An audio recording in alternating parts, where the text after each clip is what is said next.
You can spin around, roll around, because this really activates and helps your vestibular system in their body. If you're able to develop that, then you are, for the long term, helping your child be able to, have better attention, better emotional regulation, and also be able to have better, generally movement and balance system that will help them become successful in their other aspects of life. This is Raising Mums, the podcast that raises up Muslim mums like you so that you can raise your children well. And here's your host, Dr. Gemma.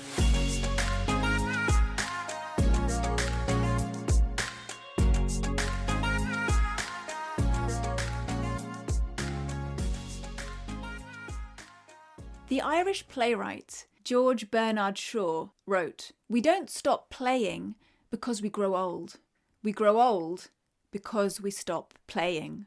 The more progress and the more we learn about child development, the more it becomes apparent that play is vitally important. Many of you will be familiar with the saying from Ali ibn Abi Talib, may Allah be pleased with him. He's reported to have said, "Play with your children for 7 years, then teach them for 7 years, and then befriend them for 7 years."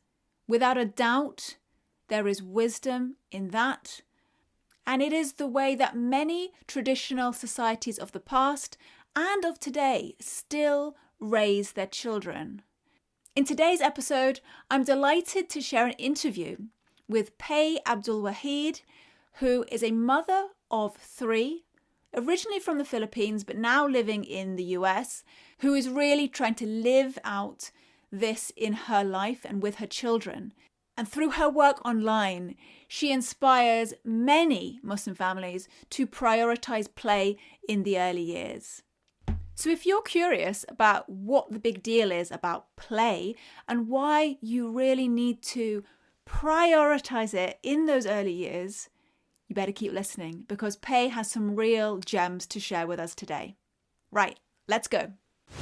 So, assalamu alaikum wa rahmatullahi wa barakatuh, everybody. My name is Pey, and I'm a stay-at-home mom to 3 kids, 5 and under. Prior to being a stay-at-home mom, I work as a pediatric occupational therapist for 10 years. So you live in what part of the US, Pey? I live in Connecticut right now, but I came from the Philippines before I got married. Okay, so all of your kids were born in the US? Yes, that's correct. Okay, and so you have now made that decision to homeschool your little kids. You've got 3 kids, 5 and under. How did that all come about?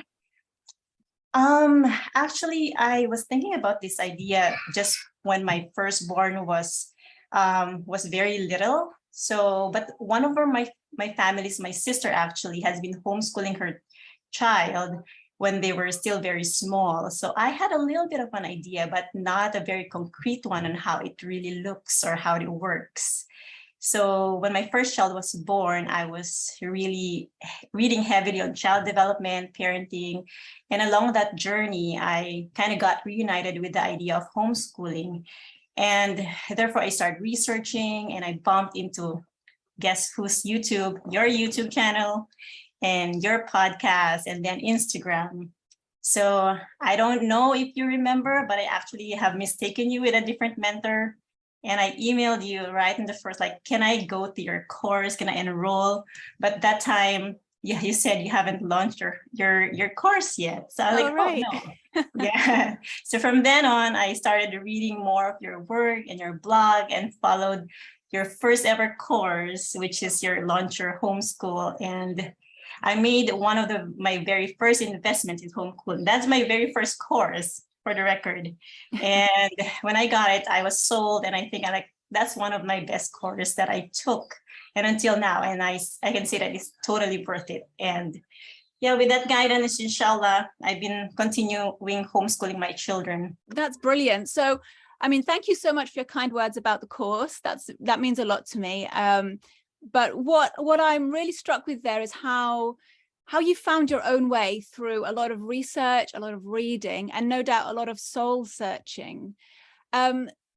now your kids are still quite young. The eldest is 5, is that right? Yeah, that's correct. So what does a typical homeschooling day look like for you? Well, since my kids are very close in age, it was a little bit hard and bumpy at the start. It has been always a challenge keeping them in the house and out of the house. So the only time that I felt that they truly engage for a long time is when they're out in nature or they're doing unstructured play. So a big part of our homeschool day is really going out on nature walk, going to playgrounds, driving to different museums, trampoline parks. So these are, such wonderful invitations for them to play safely and creatively in an unstructured way. I could sit back, I get myself some time and relax a bit while watching them explore on their own terms. Very minimally right now, they started to attend semi-structured classes, still movement-based, and some nature play groups to just introduce them to the idea of working with a group and exposing them to a different figure that other than me. And as a former OT, I kind of greatly advocate movement and nature in our homeschooling. To me, and based on research, movement is really like food for their brain. Their brain grows so much with movement, and movement turns their brain to pay attention to whatever we're learning. So for a while, we've been doing nature class to give them social opportunities to work with other kids of different ages and adults. And it's something that honors their creativity and extended unstructured play in nature. To sum up my priority at this age, it all actually boils down to social and emotional development, play, nature, and learning about the dean. That's fascinating, Pey. Thank you so much. There's so much I want to dive into there, if you don't mind. No First of all, there's going to be a lot of people who are listening who are not really sure what the difference between unstructured play and structured play is. Can you shed some light on that? Well, structured play is basically adult-led play. So you kind of give like a cookie cutter activity for your kids. So you have prepared activity sets for them, but they're playing as well. But unstructured play is like you're just preparing the environment for them, and they can do whatever they want and express whatever, however they want to play with some of the things that you have in your environment. So why do you prioritize that kind of play, the unstructured play, over structured play? Unstructured play has so many benefits for kids because when it's unstructured, they get to practice their own creativity. They get to do things from their own ideation, and there's only limits that adults can give them ideas, and sometimes we adults have only certain ideas because of our upbringing and culture or whatever we experience, but kids, their brains are just unlimited. We are giving them all the idea to all the chances to really explore on what sometimes it can be silly, but they can express whatever they want. Yeah, it's that idea of self-expression. There's a psychiatrist called Susan Lin, and she wrote that play is the foundation of learning, creativity, self-expression, and constructive problem solving. And that's exactly what you're talking about there, Pey. But she also goes on to talk about how children use play to make life meaningful, to give life meaning, and also I've heard this spoken about before, how play is a way for children to deal with big emotions and issues that arise in their life. Have you ever seen that in your own children? I know personally that, when my boys were struggling with various issues when they were growing up, going outdoors and just being a bit boisterous outside in nature really helped them to deal with big and difficult emotions. Have you seen that in your own children? Oh, yes, definitely. It's a very big part of play is going out in nature and doing whatever they want, because you're right that it really helps in emotional regulation, because back when I was an OT, we would give kids who have difficulty with emotional regulation, we would give them different types of play where they can really express themselves, and also they can move to be able to calm down. And kids become ready to learn when they move. It's like there's oxygen going to their brain. And when you give them ample time to play in order to be ready to learn, then it's going to be all smoother. And there's a research saying that when you're in nature, it like lowers down your cortisol level as well. So that's what helps in emotional regulation with kids, and both kids and adults, I guess. I mean, you've touched on something really interesting there, how play can actually help children to learn. I think there is this idea that those two things are separate, that, you either are learning, your kids are either learning, they're doing their school, or they're playing. And there isn't any sort of interconnection there. But, just looking at your Instagram account, even for a few minutes, really helps to break down that barrier. And I encourage everyone who's listening to go and check out Pey's Instagram account. I'll leave that in the show notes. Tell me a little bit more about what that looks like in your home. You told me, what your day looks like and how you take your kids out often. But, there are a lot of mums listening who maybe play isn't something that comes naturally. They grew up in a way where they didn't get a lot of opportunity to play. They don't see that around them. How does it look for you? And maybe if you have some tips of how mums who are listening can start to incorporate more play in their children's lives. Yeah, okay. Like in my house, we're lucky to have like a yard, but most of the time, if we don't have that space, we go to different playgrounds in the state. So when we do that, I actually give them ample time to really play and dig in physically, so they could do whatever they want in the playground, and give them the right challenge to engage in risky movements, because this is the way that they learn. And I think you're familiar with the vestibular system of a child and how it relates to attention and emotional regulation. And we all get this from playing physically in outside and in the playground. So when we are able to give them ample time to move, and not just to move, that they can spin around, roll around, because this really activates and helps their vestibular system in their body. If you're able to develop that, then you are, for the long term, helping your child be able to, have better attention, better emotional regulation, and also be able to have better, generally movement and balance system that will help them become successful in their other aspects of life. You mentioned something there about risk taking. I think that's a really interesting part of play as well, isn't it? That children are able to assess, what they are capable and what they're not capable of, what they're not capable of, and then slowly build up their confidence.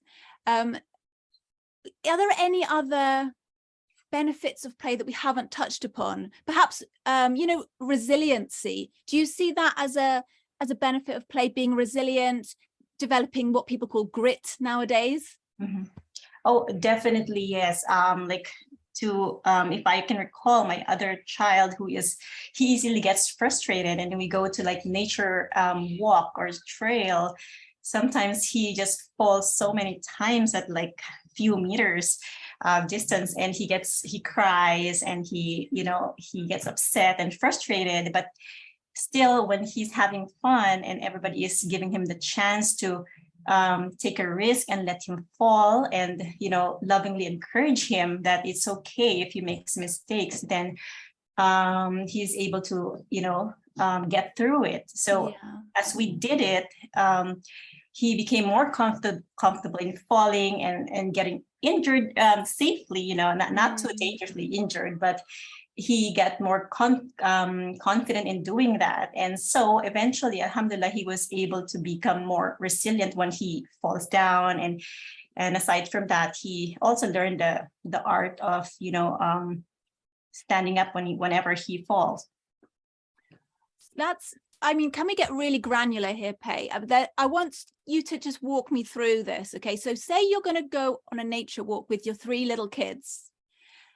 What do you do when you're there? Or what do you do even to prepare for something like that, if that's going to be helpful for you? And then when you're there, what do you do? Because I think a lot of people, especially when it comes to outdoor activities, they either feel very lost or maybe they put too much structure in that. So can you tell us a little bit about, on a very granular level, what you're taking with you, what you're doing with your children when you're out and about? So for me, before I decide on a place where we go, especially a nature walk, I would always consider the skills of my kids. So I have 5 years old and under, so I would check on an environment where they can be safe, but also be able to challenge themselves a little bit more. Like, for example, I would choose a park with some rocks or some,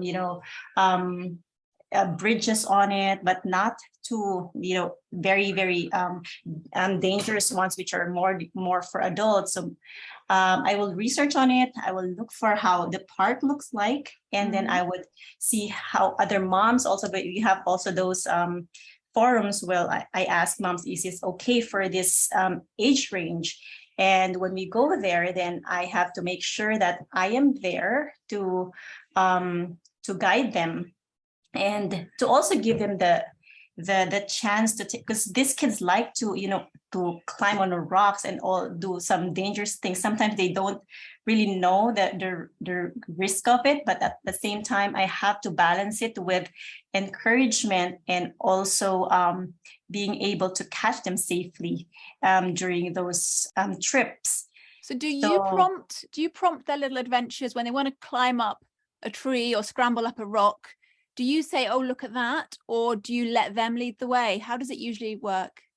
I would usually follow where they're going to be interested in. Mm-hmm. And when I see something interesting, I would try to prompt them a little bit. But the thing that I just try to avoid doing is, which is sometimes it's going to be part of our automatic reaction as a parent, is to tell them to stop doing that, don't go there, it's dangerous, and all that. Maybe rewording some of the phrases to make them more aware of the quote unquote danger that may come along their way will help. Like, for example, I could say, like, if there's a thorn in front of wherever they're walking, I could say, like, oh, do you see this, or can I go do you think this is better, this way is better, or the other way is better? So they get to assess which one is a dangerous way to go to. So as much as possible, I don't use the word stop or don't do that, or that's so dangerous. So if I get this correctly, at the moment, the way things look for you and your children is that you don't have any sort of book work, or not too much book work.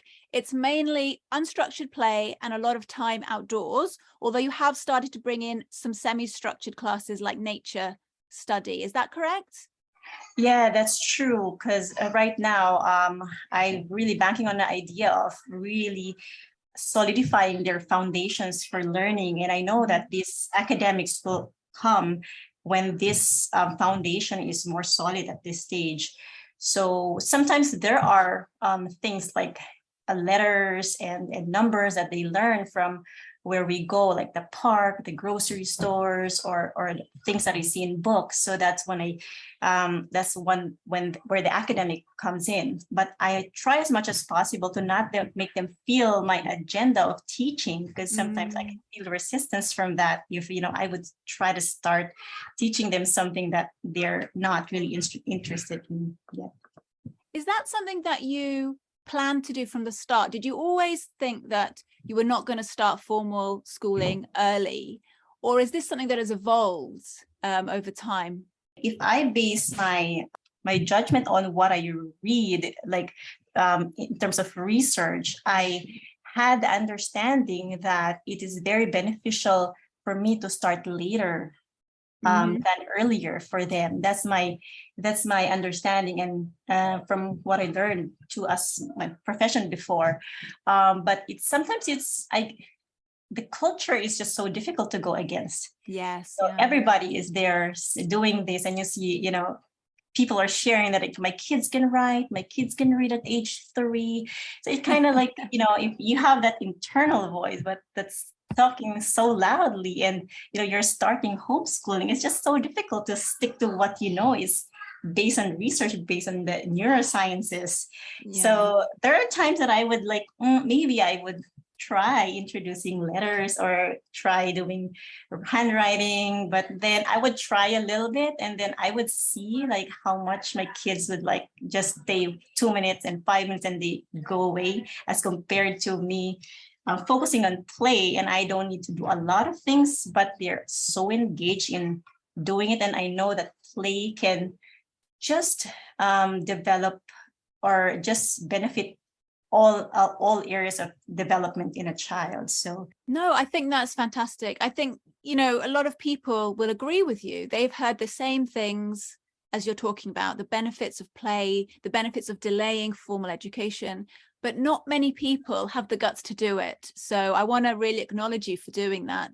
That does take guts. So well done to you. And no doubt your children will reap the benefits, inshallah. So let's go back to the questions I was supposed to ask you. I think I could talk to you for hours about this.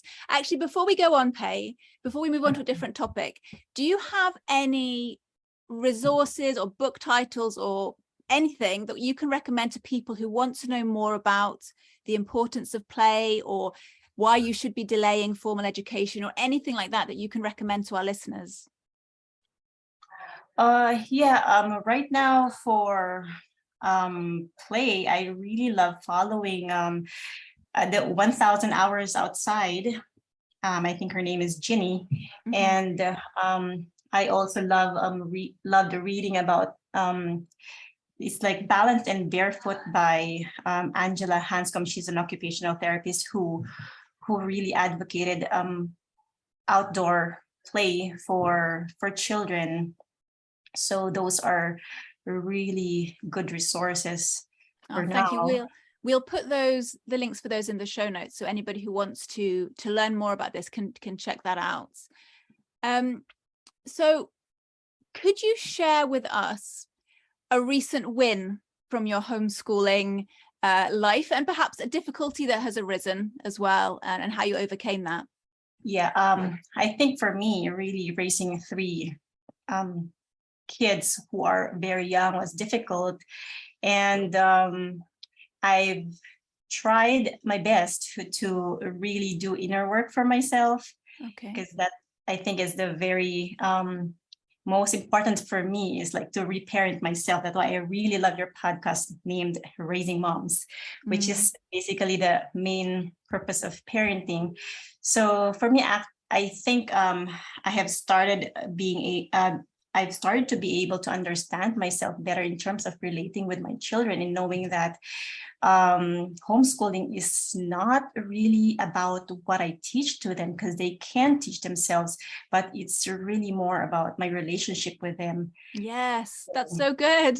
Sorry, carry on.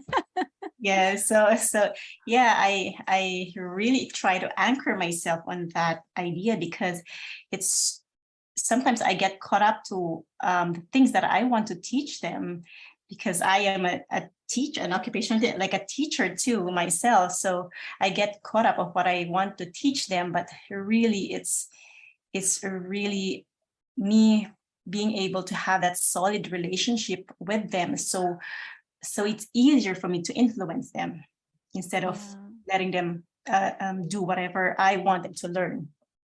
I mean, it's something that we hear a lot. You've probably heard this as well.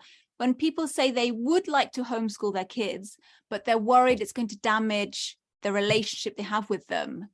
Do you have any advice for people who feel like that, who feel like they would like to, but they're concerned, that they are flawed, that they're not this perfect person, and if their kids are at home with them all day long, they're going to somehow damage their child? Do you have any advice for mums who think along those lines? Yeah, I think I learned this from you too, that if I could give a backstory, it's like I had one time where I almost break down, and the first thing I had that same feeling that I can't do this anymore because it's so hard. And when I try to distract myself and open something, and I went into your podcast, the first thing I saw was "You Are Enough." That was your title, and I think everybody can homeschool their children, but with homeschooling, I think there has to be a great intention higher than yourself, and it's also very important along your journey. You don't need to bombard yourself with all the knowledge and get overwhelmed, but at least try as much as you can to learn about, child development and eradicate some of the ideas that you have as a student coming from a school system. And that's something that I think is a little bit difficult for me to break, and I'm starting to learn that. So if you could learn from other parents who have been there, then read as much as you can, and also join a community where you can, talk about things that are important, and you have the same mindset. That could help you in your journey, I guess. Yeah, definitely. And you spoke before about working on yourself as well. I think, and that is something that even if you're not home educating, that's something that we all do. And I think when you do homeschool your kids, suddenly you're more aware of the way you think and the way you behave and how that is impacting your children. And perhaps it gives us more motivation to actually tackle those inner struggles that maybe we didn't even realize we had before. So thank you for that. That's really interesting.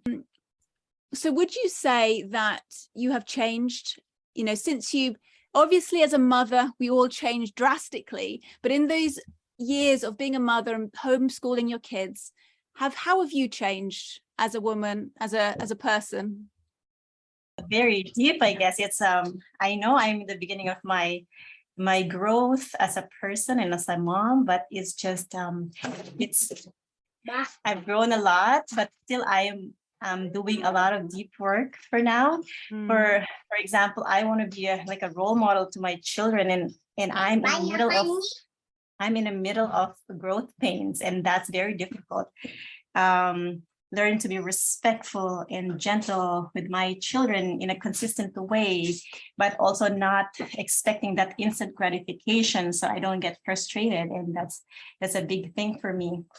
So I think, yes, I've grown a lot, but I know that there's a lot more to achieve, to be more conscious in my own actions and my own thinking. Yeah, and a lot more to look forward to, no doubt. Inshallah. Yes, inshallah, yes. So as we wrap up, please share with the audience your top 3 favorite homeschooling resources. Oh, okay. My top 3 would be, of course, it's our Muslim homeschool. That's always my number one. And the one that I greatly learned from also, one of my mentors, is The Leaders Amongst Mothers by that's Sister Noor. And another one would be, I guess, since I'm doing the deep work, I try to learn as much as I can from Dr. Shefali for conscious parenting. Oh, yes. Okay. I'm familiar with her books, but I didn't know that she does more work online and things. Does she have a membership that you're a part of, or is it just her books that you read? I have her books, but I also took her conscious parenting course. I didn't finish it yet, but yeah, she has a conscious parenting course that really tackles more for mothers, or for parents, not more about children. Okay. Oh, well, that's interesting. So we will put the links to those as well in the show notes for anyone who wants to check that out. Mm-hmm. So if you were to give advice, if you were to go to your younger self when you first began educating your children at home, what would you tell yourself? What would you wish you had known? I think that to my younger self, I would say that I just have to give myself grace and time to learn. And because it really takes a lot of learning to be able to do this. But at the same time, you have to, not be hard on yourself, because it's something very difficult to do. And yes, I guess that's about it. That's so brilliant, because we are so hard on ourselves, aren't we, as mothers? We expect perfection from ourselves, but we would never expect it from anybody else. So I think, yes, grace to yourself is a beautiful way to end. Thank you so much for being on the Raising Mums podcast, Pey. Where can our listeners find you online if they'd like to connect? Oh, I'm just on Instagram, and the name is Mama Pey Place. So I just share some of my everyday lives as a homeschool mom in that platform. So everybody go and check that out. The link for that, again, will be in the show notes. Wasn't that fantastic? I hope you enjoyed that conversation with Pey as much as I did. Make sure you head over to Instagram and follow her at Mama Pey Plays. Thank you so much for joining me here today. Have a beautiful week. Assalamu alaikum.